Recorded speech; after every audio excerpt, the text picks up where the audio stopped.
was happening is you had a very weak government.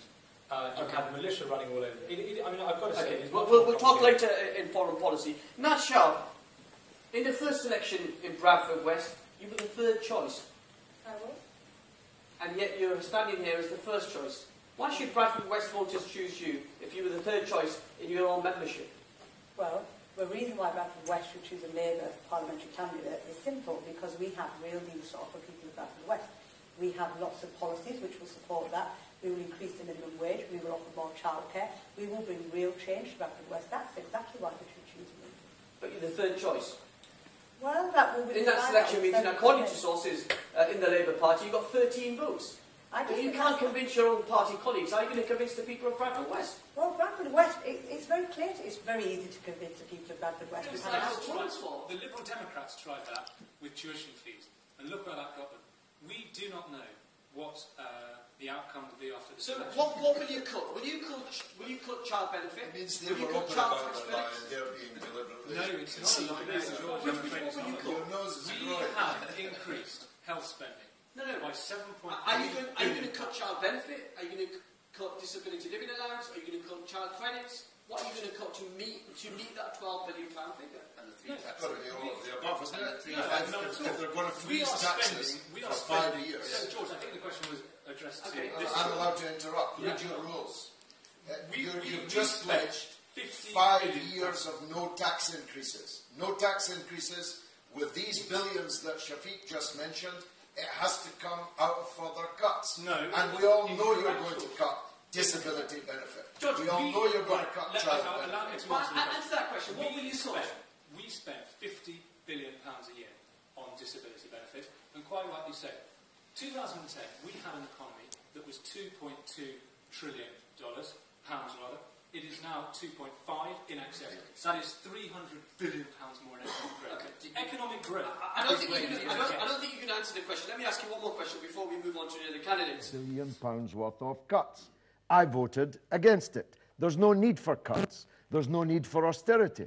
We have just agreed to renew a set of useless, murderous nuclear weapons. And Labour and the Conservatives are united on this. Whatever else needs to be cut, the nuclear weapons will not be cut. They cost £100 billion. That's 100,000 million pounds. If people can get their head around that waste of money.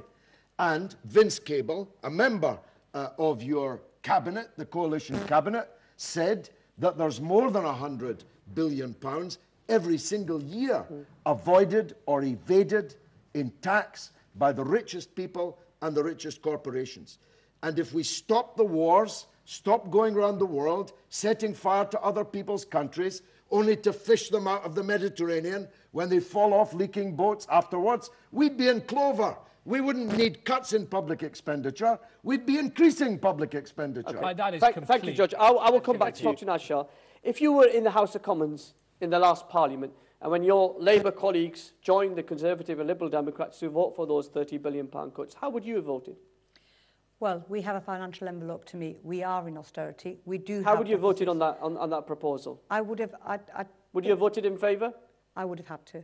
Yeah. You would have to? Yes, absolutely. I thought you have a conscience when you get to Parliament. Because we have to. We would have to put cuts into place. We would not be able to speak. So the Tory party that you criticise, you would vote in the same lobby as them to have cuts of £30 billion. And then you tell the people out there that this mess was caused by the Tories. Yet you would join the Tories in that lobby. I would vote for cuts, but where those cuts fell, that's a different issue.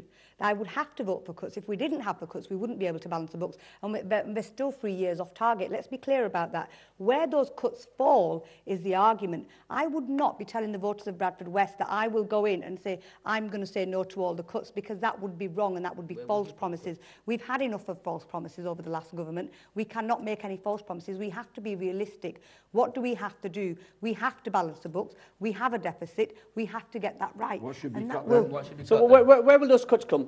We asked the Conservative Party, George Osborne was asked on the BBC and other broadcasters where this £12 billion in welfare cuts would come from. We didn't get an answer. We asked him about the £8 billion in the NHS budget that he's pledged increase. We didn't know where they come from. So where will your cuts come from? Well, I'm really clear about where we will be raising money from. That 100 billion. So where will that the cuts referred come to. from? The cuts What don't will you have to. cut? Right. The cuts don't have to be where at the moment we've got most of the deprived wards in Bradford. We've got so many in Bradford as a whole. Yeah. We don't have to cut in Bradford. We can. No, we're cut talking in about when leafy. we talk. Yeah, I'm explaining it. Last time I looked, Naz Shah, you were standing for Parliament. Absolutely. And you were going to be standing in the House of Commons, not Absolutely. in Bradford City Council. We have Hall. had 200. So how was it? It was the Tories. But Labour took 4.5 years before they said they would scrap the bedroom tax. They supported it over the 4.5 years until they changed their mind. Now they're campaigning against the bedroom tax. They actually voted against. We will abolish that. 6 months ago they did. They For the first time. voted against when it was going through Parliament. They did vote against. It took them 4.5 George, we have years made a to commitment say that they we would will scrap abolish it. bedroom tax. That is what our But current it took you position is. 4.5 years to do it. Whether we did, Anyway, we I'm got there. fascinated. Can we not have the camera on her all night, please? Because I'd like to hear where the £30 billion worth of cuts that she would have voted for would actually fall. Never I've mind just explained leafy that, suburbs. George. Never mind the leafy suburbs. Tell us, I've just where would explained those that. cuts I fall? have exactly, I've explained that explicitly, very, very clear, but you obviously All you can't mentioned was understand leafy it. suburbs. Okay. The 200, where would your cuts have come from? Where would they I'm against the cuts. Sorry, I voted actually, against yes, the you cuts. would. You would because you can't implement anything. It's very easy. Because you don't have a manifesto, George. Be clear. Gentlemen, George, as much as I like the sound of your voice, I want to hear the ladies. Let the no, ladies let's speak. be clear. Let the ladies speak. If your cuts weren't, what manifesto have you got, or what fiscal absolute manifesto, You don't financial even one know have what you fiscal got, George, means. which would Don't make me the embarrass government? you by What? asking you No, what no, fiscal George. means. What is it? You What don't is even it? know what the word means. Oh, and you do. We Of are course you against do. the Sorry, cuts. you've been You doing are this in a lot longer Guys, than I guys, have. okay. Please, Let's bring some order. Now, we will make sure we get cancer tests within 1 week. We will make more GP appointments available within 48 hours. We will be putting more GPs in place, more midwives, and I think that is real commitment. And we have costed that out through our 2.5 billion time to care fund. And that is going to make a real difference to the NHS. And I think the NHS needs to belong to the people. And it was set up under a Labour government, and it continuously needs to belong to the people and not be privatised through the back door. Okay, let me just ask you. Andy Burnham, your shadow health secretary, has been, he's a former health secretary, was complaining that if the Conservatives got in for another 5 years, the NHS would be privatised. Do you know the difference between the private sector involvement between your party and the Conservative and Liberal Democrats? I'm very clear about it. One of the first things we will do, we will repeal the Health and Social Care Act of 2014. What we will do is, the reason we will repeal that is because at the moment, chunks of the NHS, which are the most profitable, can be done by other businesses and they can bid for them. And that, we don't think that's right. We don't think we should leave the services. No, but do you know the difference between the two private sector involvement between the two governments? Yes, absolutely. One's for profit and one's not profit. We want that profit. Well, actually, let me give you. She's not understanding. Let me give you the facts. Under 13 years of a Labour government, there was 4.3% private sector involvement. Under the coalition government, the Liberal Democrats and Conservatives, it's 5.6%. Just over 1%. Exactly. If she can't answer, let me answer. Oh, please. This privatised, well, it's quite obvious you can't answer.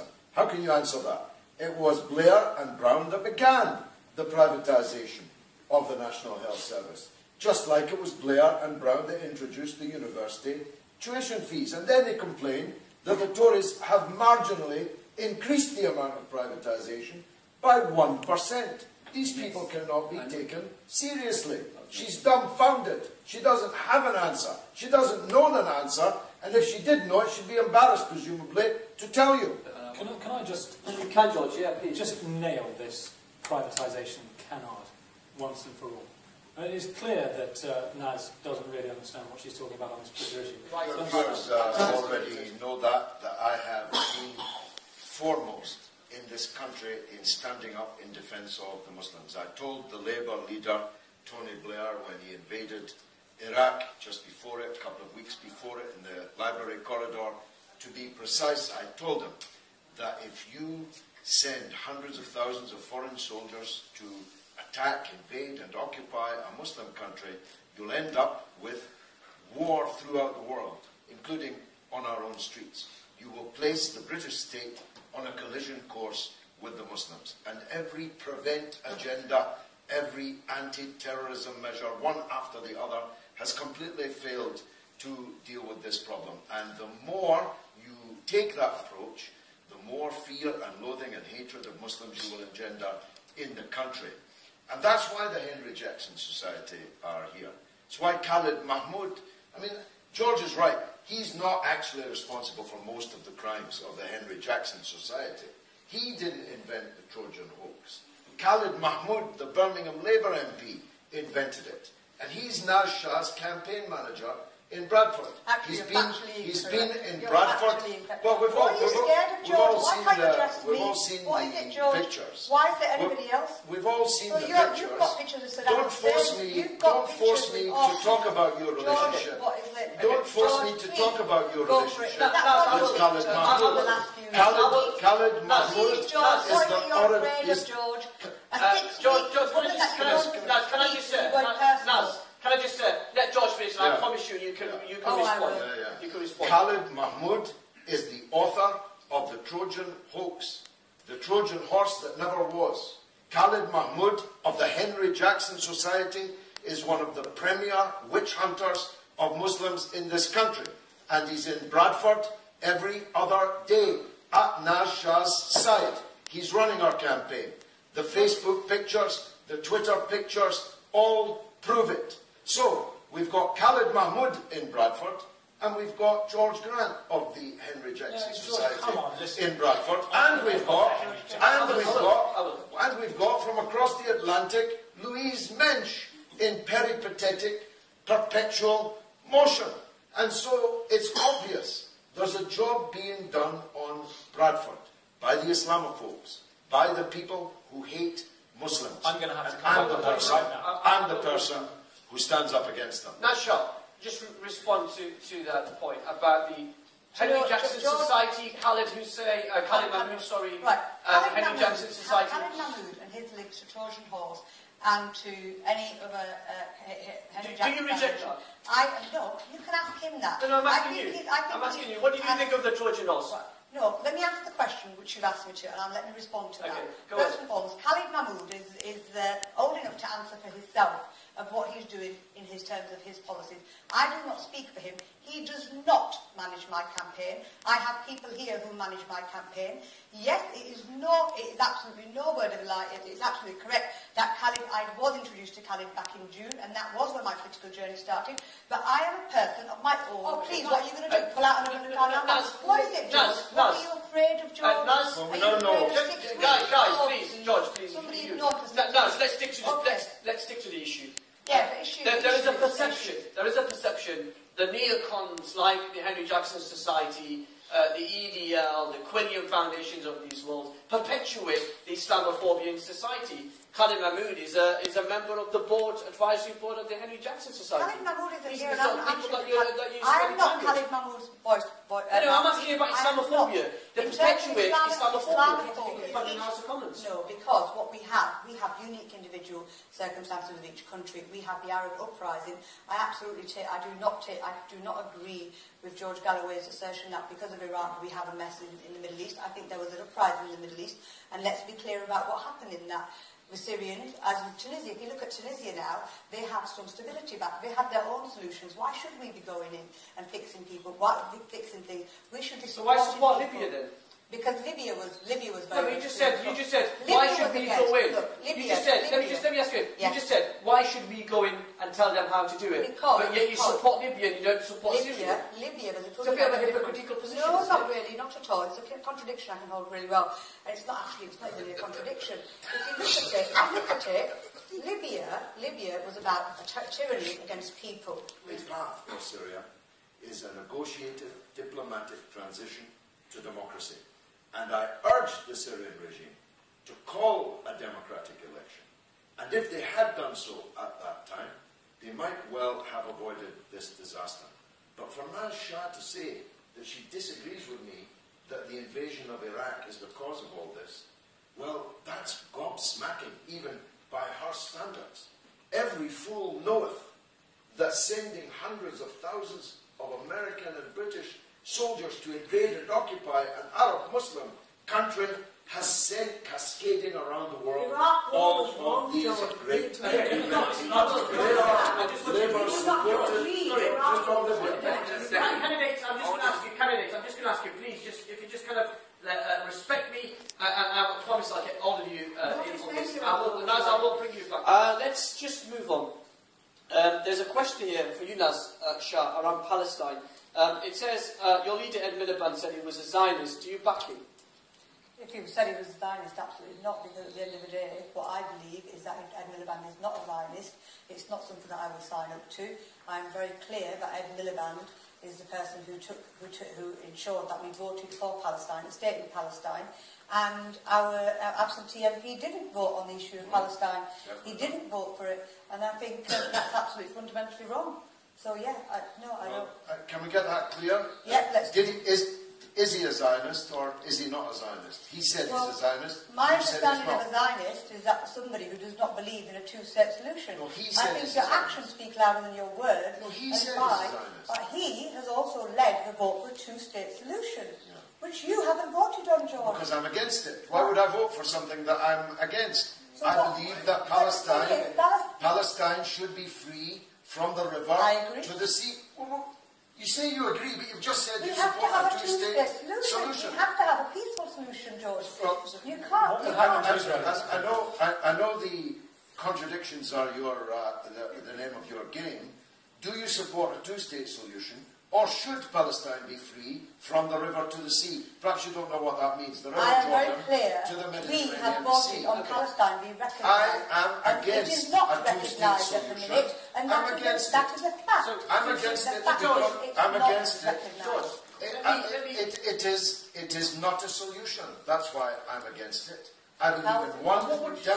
What would happen to the Israelis who live in Israel? They continue to live there, just not in somebody else's house, just not on somebody else's land. It would be a binational state called Israel-Palestine, Palestine-Israel, according to your taste.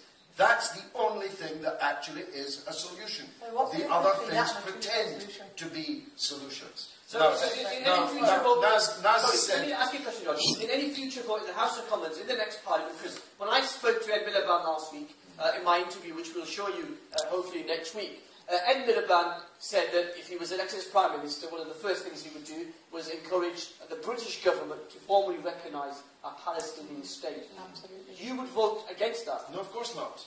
But the motion that was before the Parliament recognised the state of Israel. And I don't recognise it. It's an illegitimate state, a European settler colonial state, a terrorist state, an illegal occupier state, a possessor of illegally acquired nuclear weapons state, do you recognise a terrorist state. You, of course, from the Henry Jackson Society, are the main world propagandists for Israel. Now, Naz will be grateful, I'm sure, of your defence, but the people watching this programme know her journey began last June, she tells us, after meeting Khalid Mahmoud. The other things pretend to be solutions. In any future vote, let me ask you a question, George. In any future vote in the House of Commons, in the next Parliament, because when I spoke to Ed Miliband last week, in my interview, which we'll show you hopefully next week, Ed Miliband said that if he was elected as Prime Minister, one of the first things he would do was encourage the British government to formally recognise a Palestinian state. Absolutely. You would vote against that? No, of course not.